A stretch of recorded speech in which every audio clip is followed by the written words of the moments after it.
किसी गांव में 3 भाई रहते थे, अहमद, बिलाल और काशिफ।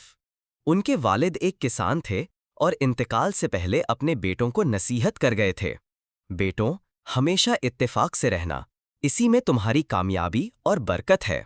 वालिद के इंतकाल के बाद शुरू में तो भाइयों ने मिलकर खेती-बाड़ी की, हर काम में एक दूसरे का हाथ बटाते, एक साथ खाते पीते और खुशहाल जिंदगी गुजार रहे थे। उनकी जमीन से अच्छी पैदावार होती थी क्योंकि वो मेहनत और इत्तेफाक से काम करते थे। लेकिन वक्त के साथ साथ उनके दिलों में गुरूर और लालच आ गया।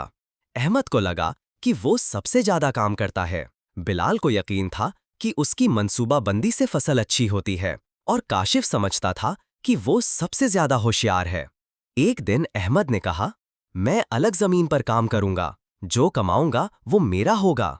बिलाल और काशिफ ने भी यही फैसला किया। अब तीनों ने अपनी जमीन अलग कर ली, मगर चूंकि वो अब अलग अलग काम करते थे, उनकी पैदावार कम हो गई।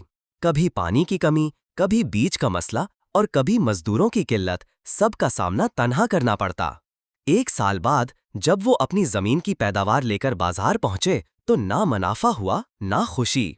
एक दिन वो तीनों अपनी जमीन के किनारे बैठे थे, परेशान हाल।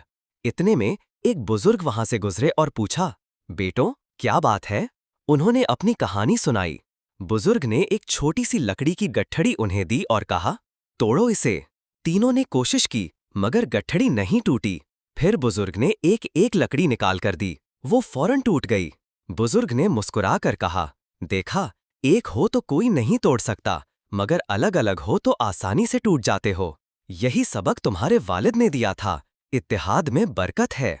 तीनों भाई शर्मिंदा हुए और अगले ही दिन फिर से मिलकर काम करने लगे। अब उनकी जमीन भी खूब फलने लगी और दिल भी खुश हो गए।